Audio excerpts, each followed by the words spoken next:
이렇게 귀한 자리에 초대해 주셔서 감사합니다. 저는 앞서 목사님 말씀해 주신 대로 소개해 주신 대로 부평의 가온교회를 담임하고 있는 지상하 목사라고 합니다. 오늘 여러분들과 함께 말씀 나눌 때에 하나님의 놀라운 은혜가 이 자리에 함께 하기를 소망합니다. 저희 집에는요 4살 된 아들이 하나 있습니다. 이 애들 크는 거 보면 시간이 참 빠르다는 걸 느끼게 돼요. 엊그제까지만 해도 응애 하던 녀석이 어느새 이렇게 훌쩍 컸는지 요즘은 못하는 말이 없을 정도로 굉장히 많이 자랐습니다. 어느 날은요 저희 아들이 저한테 달려오더니 저를 꼭 껴안으면서 이런 얘기를 하는 거예요. 아빠 사랑해요, 아빠 축복해요 라는 얘기를 하는 겁니다. 지금보다 더 옛날 얘기예요. 한 1년쯤 전에 아직 할 줄 아는 말이 엄마 맘마 주세요 뭐 요 정도밖에 할 줄 아는 말이 없는 아이가 갑자기 저한테 다가와서 달려오더니 아빠 사랑해요, 아빠 축복해요 라는 얘기를 하는 겁니다. 제가 그날 그 이야기를 듣고 얼마나 심장이 콩닥콩닥거리든지 얼마나 마음이 두근두근거리고 기분이 좋던지 그 모습을 저희 아내에게 자랑하고 싶어서 눈빛으로 이렇게 아내에게 얘기했어요. 여보, 지금 이 놀라운 광경을 봤습니까? 우리 애가 아직 말도 잘 못하는 우리 애가 아빠 사랑해요, 아빠 축복해요 라는 말을 했어요 라는 눈빛으로 저희 아내를 이렇게 쳐다봤더니 제 아내가 저쪽에서 저를 보면서 씩 웃더라고요. 알고 봤더니 제가 너무 힘들어 보였는지 아내가 저에게 힘을 주기 위해서 이제 아이를 불러다가 시온아 아빠한테 가서 사랑해요 축복해요 얘기하고 와 그랬더니 얘가 그냥 로봇처럼 이제 그냥 입력한 그대로 출력한 거예요. 그냥 아빠 사랑해요 아빠 축복해요 했는데 저는 그 말 한마디에 가슴이 녹아내리고 기분이 얼마나 좋았는지 모릅니다. 제가 그때 그 너무 좋은 그 감정이 있어서 이걸 혼자만 갖고 있을 수 없겠다 싶어서 저희 어머니 아버지한테 가서 시온아 할머니한테 가서 사랑해요 축복해요 하고 와, 저희 아버지한테 가서 할아버지한테 축복해요 하고 와, 또 이제 장인 장모님께 가서 사랑해요 축복해요 하고 와 계속 시켰어요. 그랬더니 얘가 이제는 뭐 조금 자기한테 불리한 것 같으면 사랑해요 축복해요 라는 말을 하는 거예요. 이걸 하면은 사람들이 웃고 좋아하니까. 미운 4살이라고 합니다. 어떨 때는 막 부모의 속을 뒤집어 놓을 만큼 막 미운 짓을 하는 때가 있어요. 그런데도 아빠 사랑해요 축복해요 라고 하면 그 속마음을 뻔히 알면서도 마음이 풀리는 게 부모 마음인 것 같아요. 제가 그때 알았습니다. 저희 아이를 보면서 깨달았어요. 사랑하는 것, 축복하는 것 쉽지 않은데 우리가 계속해서 반복하고 고백하다 보면 어느샌가 사랑하고 축복하는 게 우리 삶 속에 나타나더라는 거예요. 요즘은요 저희 아이가 제가 이렇게 힘들게 있으면 저한테 와서 아빠 힘내세요, 제가 사랑해요 축복해요 라고 하는데 누가 시키지 않아도 혼자서 할 수 있을 만큼 그 말 실력이 늘었어요. 사랑하고 축복하는 여러분들이 되시기를 소망합니다. 처음에는 쉽지 않더라도요 사랑하고 축복하는 연습을 통해서 반복을 통해서 고백하다 보면요 여러분의 삶을 통해 사랑과 축복이 흘러넘치는 삶이 될 줄로 믿습니다. 제가 여러분들께 이런 부탁드리면 조금 힘들어 하실까요? 옆에 계신 분들께 우리 이렇게 인사하고 말씀 나눴으면 좋겠어요. 여러분들 주님의 이름으로 사랑합니다, 주님의 이름으로 축복합니다. 우리 이렇게 인사하고 사랑과 축복이 가득한 분위기 속에서 말씀 나누겠습니다. 사랑합니다. 네, 여러분들 축복합니다. 너무 좋아요. 너무 좋습니다.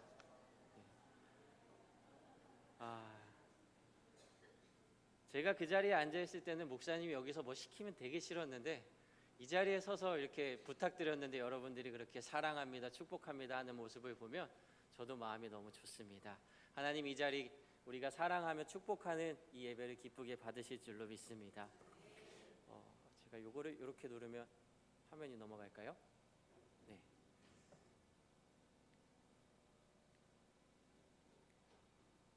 예수님께서 여러분들 잘 아시는 말씀 중에 요한복음 13장 34절 35절 말씀 이런 말씀 하셨어요. 우리 보이시면 같이 읽으면 더 좋을 것 같아요. 함께 읽어보겠습니다. 시작. 새 계명을 너희에게 주노니 서로 사랑하라. 내가 너희를 사랑한 것 같이 너희도 서로 사랑하라.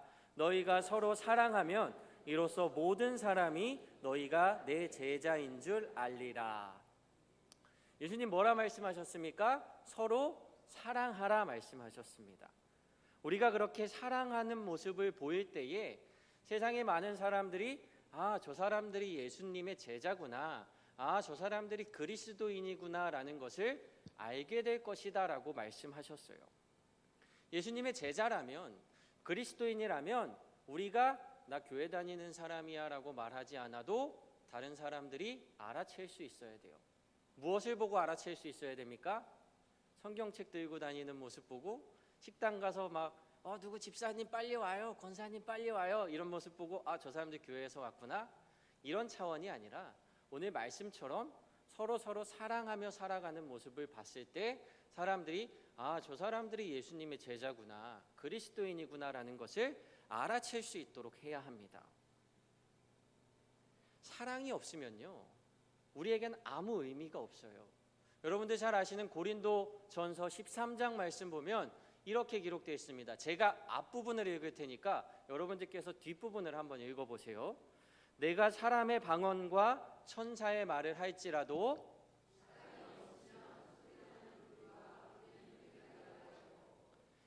내가 예언하는 능력이 있어 모든 비밀과 모든 지식을 알고 또 산을 옮길 만한 모든 믿음이 있을지라도 내가 내게 있는 모든 것으로 구제하고 또 내 몸을 불사르게 내줄지라도 아멘. 사랑이 없으면요, 아무리 대단한 능력이 있어도 소용이 없고요, 아무리 큰 수고가 있어도 유익이 되지 않는다라고 이야기를 합니다. 따라서 우리는 무엇보다 사랑하는 그리스도인이 되어야 합니다. 예수님이 우리에게 사랑하라 하셨고요, 사랑이 없으면 아무 소용없는 껍데기일 뿐입니다. 저는 여러분들께서 예수님의 제자로서, 그리스도인으로서 누구보다 사랑이 넘치는 삶이 되시기를 축복합니다. 성경 많이 보고요, 기도 많이 하고요, 찬양이 흘러넘치는 삶을 살아가는 것도 정말 멋지고 아름다운데요, 그것보다 앞서 사랑이 넘치는 삶이 되시기를 소망합니다. 그런데 정작 살아가다 보면요, 우리가 사랑해야 되는 걸 너무나도 잘 아는데 그 사랑에 대해서 소홀해질 때가 있는 것 같아요. 특히 우리 가까운 사람일수록 사랑하는 게 소홀해질 때가 있습니다. 남편, 아내, 자녀, 부모님, 정말 가깝고 소중한 사람들인데 나랑 너무 가깝게 있다 보니까 소중함을 잊은 채 함부로 대하거나 함부로 행동할 때가 있어요. 여러분들, 가까운 사람들 먼저 충분히 사랑하는 여러분들이 되시기를 소망합니다. 또 한 가지 기억해야 될 게 뭐냐 하면요, 먼저 사랑하는 삶이 되시기를 소망합니다. 예수님 아까 그 말씀에 서로 사랑하라라고 말씀하셨어요. 그렇죠? 서로 사랑하라. 그런데 우리의 관심은 때로는 사랑하기보다는 어떻게 하면 내가 더 사랑받을까? 누가 날 더 사랑해 주지 않을까? 사랑을 받는데 더 큰 관심을 보일 때가 있습니다. 교회에서 특히 더 그런 것 같아요. 교회는 사랑의 공동체입니다. 그죠? 교회 앞에 보면 우리는 뭐 사랑이 넘치는 교회입니다, 이런 거 써붙여 놓은 교회들 많은데, 교회가 사랑의 공동체라서 우리가 착각하는 게 뭐냐 하면요, 사랑의 공동체인 교회에 가서 내가 사랑을 받아가지고 와야지라고 하는 생각에 신앙생활 하시는 분들이 계세요. 근데 그런 분들 조금 예수님의 말씀을 오해하신 것 같아요. 예수님은 우리에게 뭐라 말씀하셨습니까? 사랑하라. 사랑받는 것에 관심 갖기보다는 먼저 사랑하는 공동체가 될 때에 우리 교회가 더 아름답고 풍성하고 행복한 교회가 될 줄로 믿습니다. 사랑하는 우리 부평 중북교회 성도님들, 사랑이 넘치는 삶이 되시기를 다시 한번 축복합니다. 보통 이제 제가 그 자리에 앉아 있을 때 이 정도 해서 설교 끝나면 참 좋겠다라는 생각 항상 많이 했는데, 잠도 오고 피곤하고 졸린 시간에 안타깝게도 제 말씀은 오늘부터 여기부터 시작입니다. 여기부터 여태까지는 다 이제 전개, 이제 시작하기 위해서 깔아놓은 부분이었어요. 말씀은 여기서부터 이제 갈등이 생깁니다. 예수님은 우리에게 사랑하라 하셨어요. 너무나도 잘 알고 계실 거예요, 여러분들. 사랑해야 한다라는 사실. 그런데 어떻습니까? 여러분들 삶을 살아가다 보면 정말 사랑만 항상 풍족하게 넘치는 삶을 살아가고 계십니까? 솔직히 저는 그렇지 않았던 것 같아요. 예수님 우리에게 사랑하라 말씀하셨고 무엇보다 사랑하는 삶을 살아가는 게 굉장히 중요하다라는 사실을 알고 있는데도 내 삶 속에 사랑이 부족할 때가 있다라는 거예요. 제가 군대에 있을 때 이야기입니다. 제가 이등병 때 병장이었던 이 병장님이 계세요. 이 병장님. 제가 남들보다 군대를 조금 늦게 가서 그 병장님하고 저하고 나이는 같은데 그 친구는 병장, 저는 이등병이었어요. 그 친구가 얼마나 저를 괴롭혔는지 제가 이름은 다행히 잊어버렸는데 아직도 그 트라우마 같은 게 남아 있습니다. 한 번은 제가 이등병이라서 걸레를 열심히 빨아서 땀을 뻘뻘 흘리면서 침상을 닦고 있었어요. 근데 이제 보통 군대 가면 병장님들은 청소 시간에 청소를 하지 않거든요. 그 친구가 이렇게 가만히 누워 있는데 제가 거기를 닦으려고 봤더니 저에게 굉장히 눈치를 주는 거예요. 너 지금 여기를 닦으려고? 네가 걸레질을 하기 위해서는 내가 일어나야 되는데 꼭 그렇게 해야겠어? 라는 눈빛으로 저를 쳐다보는 겁니다. 제가 어떻게 했겠습니까? 청소를 못하고 그냥 넘어갔어요. 그런데 청소 시간이 끝나자마자 그 병장이 다른 고참을 부르더니 야, 제가 상아가 저 이등병이 우리 막내가 빠져가지고 내가 누워있는데 여기 청소를 안 한다? 이렇게 이야기를 하는 거예요. 그날 밤에 구체하게 혼났어요. 다음 날이었어요. 청소 시간이 됐는데 또 그 자리에 누워서 TV를 보고 있는 거예요. 어떻게 해야 됩니까? 닦아야 되잖아요. 그죠? 또 혼나니까 제가 물어봤어요. 누구누구 병장님, 제가 여기 침상 좀 닦아도 되겠습니까? 굉장히 조심스럽게 물어봤는데 갑자기 소리를 버럭 지르더니 제 고참을 부르는 겁니다. 누구누구 일로 와봐. 왜 그런가 했더니 어디 이등병이 병장한테 말을 걸게 돼 있어? 그러면서 제 고참한테 뭐라고 막 혼내는 거예요. 제가 그날 밤에 또 혼났습니다. 도대체 저보고 어떻게 하라는 겁니까? 청소를 하라는 건지 말라는 건지 어느 장단에 맞춰서 춤을 춰야 될지 모르겠어요. 그뿐만이 아니었어요. 저는 이제 외아들이라서 혼자 방을 써서 몰랐는데 제가 코를 굉장히 심하게 고나 봐요. 군대에 가서 제가 잠을 자고 있는데 제가 그날 좀 피곤했는지 코를 골아서 이 병장님이 잠을 자다가 깬 거예요. 그냥 깨서 넘어갔으면 좋았을 텐데 자기의 잠을 깨운 이등병의 코골이가 너무 화가 난 나머지 불을 켜버렸어요. 불을 켜버리니까 어떻게 됩니까? 그곳에 있던 모든 소대원들이 전부 다 기상을 했어요. 그러면서 30분 동안 야, 막내가 긴장하고 잠을 안 자서 코를 곤다 그러면서 막 다 못 살게 굴더니 마지막에 저보고 방독면을 꺼내서 쓰고 자라 그러는 거예요. 제가 얼마나 섭섭했겠습니까? 그죠? 마음속으로 야, 너 내가 나이도 같은데 너 밖에 나가서 만나면 너 어떻게 하려고 그러냐, 그런 안 좋은 마음을 가지고 이를 뿌득뿌득 갈면서 잤습니다. 제가 저에게 다시 생각해 보니까 박수 쳐주고 싶어요. 제가 그때 탈영하지 않고 사고치지 않고 끝까지 군생활 잘한 저에게 박수를 쳐주고 싶습니다. 그날 그 다음날 박수 감사합니다. 다음날 일어나서 너무 마음이 울적하고 답이 나오지 않아서 성경책을 펴들었어요. 군대 가서 성경책 몇 번 펴지도 않았는데 난 성경책을 폈어요. 근데 성경책을 펴서 읽는데 오늘 우리 읽었던 그 말씀이 나오는 거예요. 서로 사랑하라. 내가 너희를 사랑하는 것 같이 서로 사랑하라. 그 말씀을 읽는 순간 제 마음이 어땠겠습니까, 여러분? 아, 그래, 우리 병장님 내가 사랑해줘야지, 이런 마음이 들었을까요?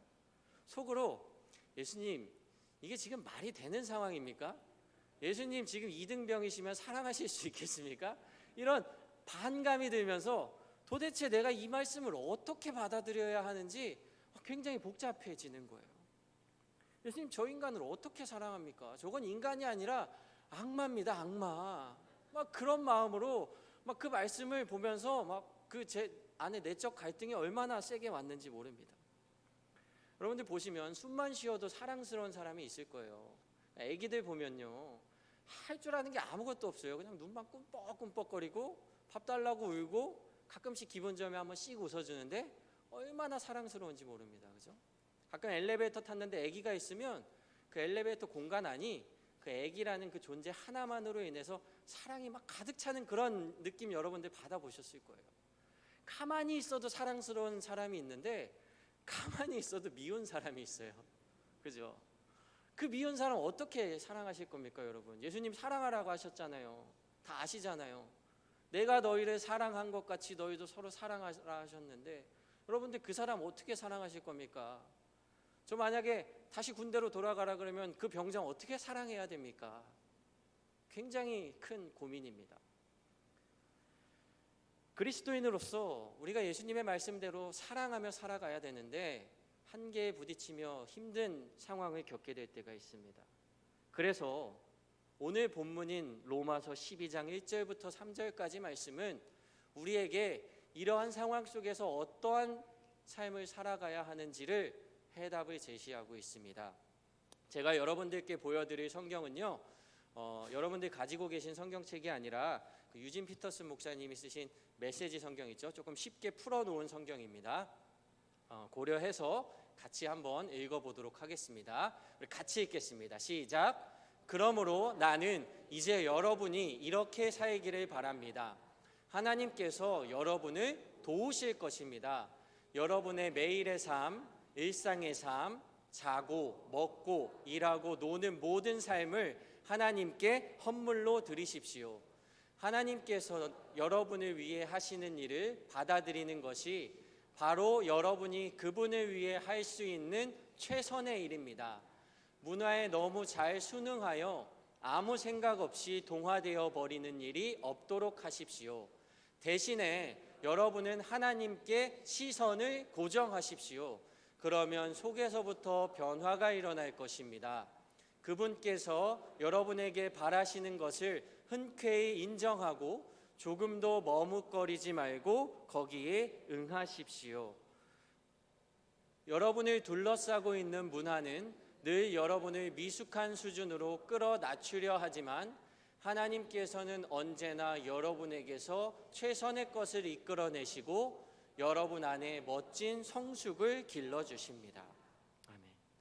바울이 로마서에서요, 도무지 사랑하기 어려울 때에 우리가 어떤 방식으로 사랑할 수 있는지에 대한 답을 일러주고 있습니다. 그 답이 무엇입니까? 우리의 시선을 하나님께 고정하라고 이야기해요. 여러분의 시선을 하나님께 고정하십시오. 그러면 하나님이 우리를 도와주실 것이라고 바울은 이야기합니다.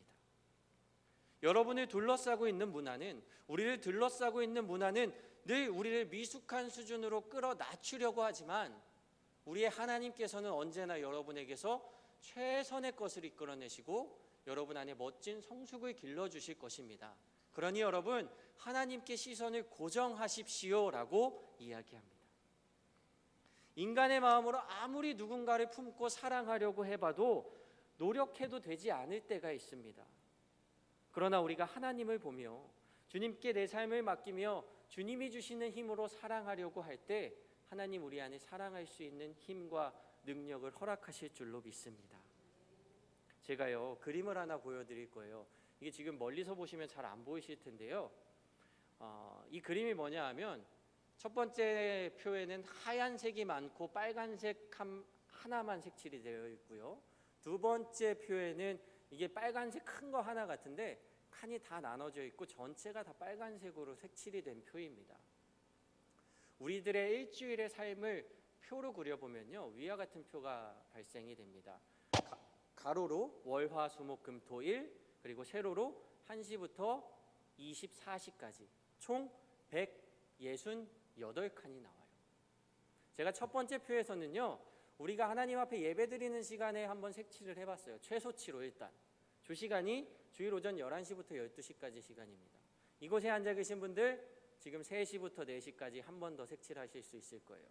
수요 예배 드리시는 분들 수요일 한 7시, 8시 그 사이 색칠하실 수 있고요. 새벽 예배, 또 금요 철야 예배, 또 가정 예배 드리시는 분들 여러분들의 그 마음속의 시간표에 한번 여러분들 나름대로 색칠을 해보세요. 나는 일주일에 몇 시간 정도 하나님 앞에 예배 드리는 삶을 살아가고 있는가. 제가 이렇게 꼽아봤더니요, 168시간 중에 10시간 이상 하나님 앞에 나와서 예배하는 삶을 살기가 쉽지 않더라고요.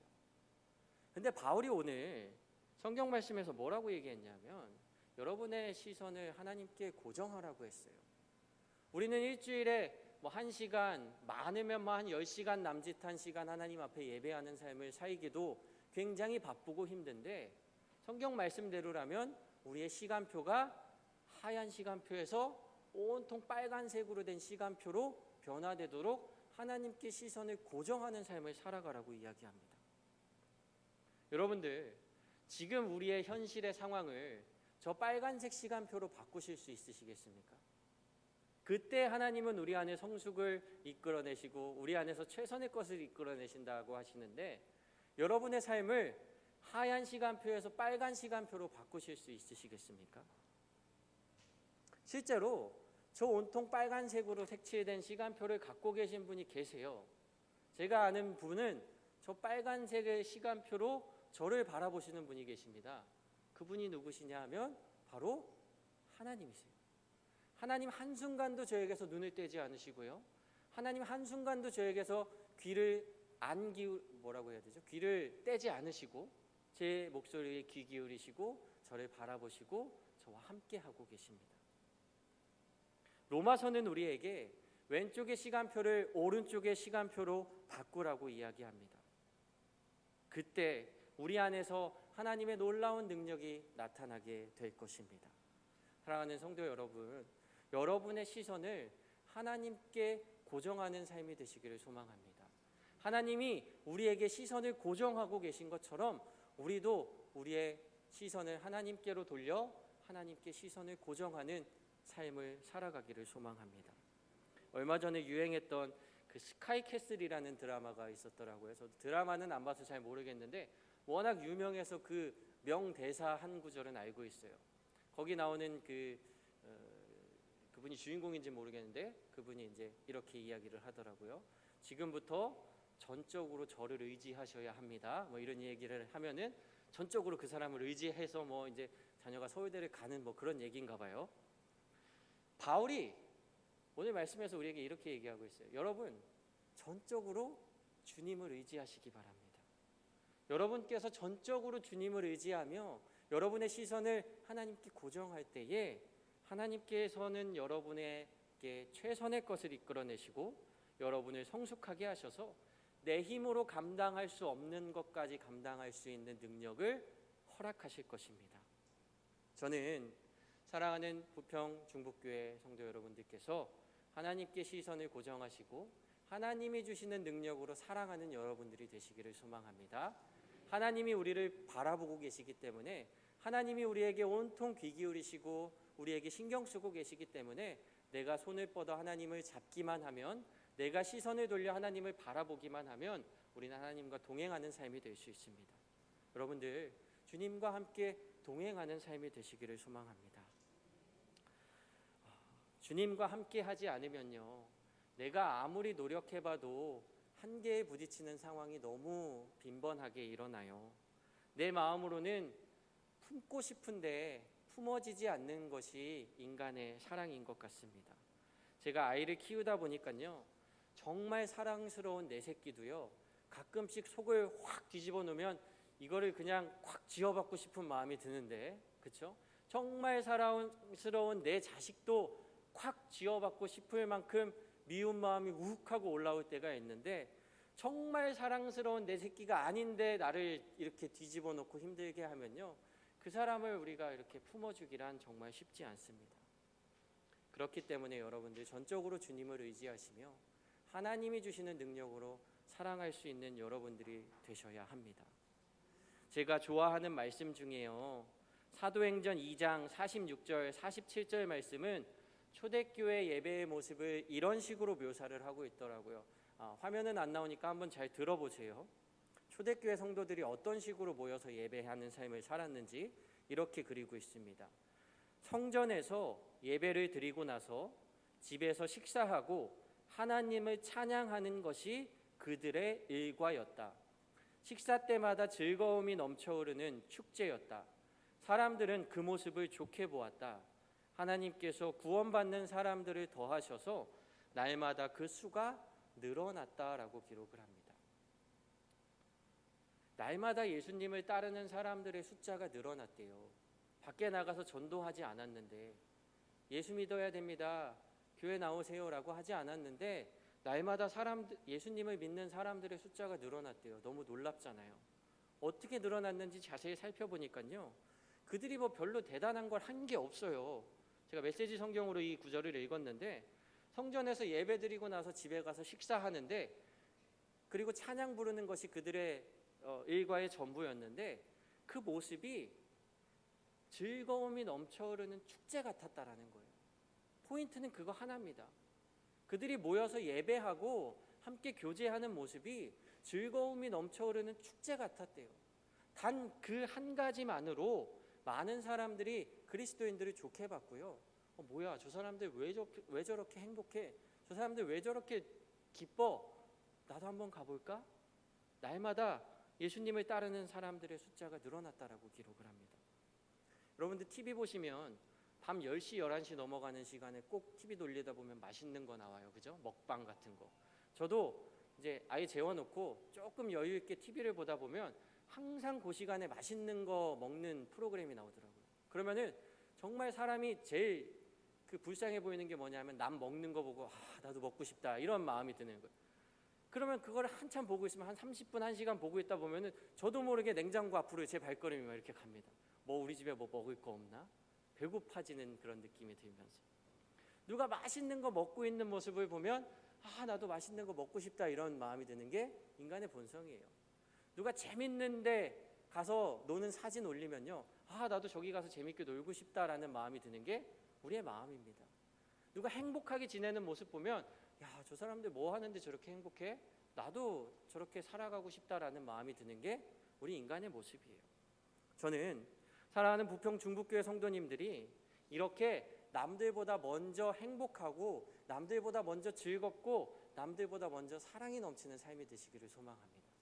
사람들이요, 보지 않는 것 같잖아요. 다 지켜보고 있어요.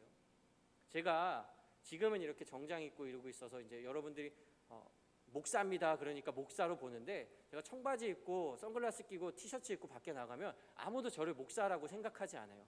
가끔 이 카페에 가서 이렇게 설교 준비를 하면서 이렇게 앉아 있으면, 제가 목사인 게 드러나지 않은 채로 앉아 있으면 교회에 계신 분들끼리 이제 이야기하는 소리가 들립니다. 집사님, 권사님, 이제 이런 얘기를 들리면 저도 모르게 귀가 가요. 이게 설교 준비를 하다가 그 얘기를 치고 있어요. 저도 모르게 거기에 막 너무 심취한 나머지 듣게 돼요. 집사님, 권사님 무슨 얘기할까?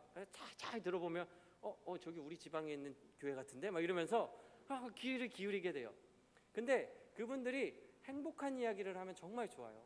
우리 집사님, 우리 교회 너무 좋아. 우리 목사님 너무 좋아.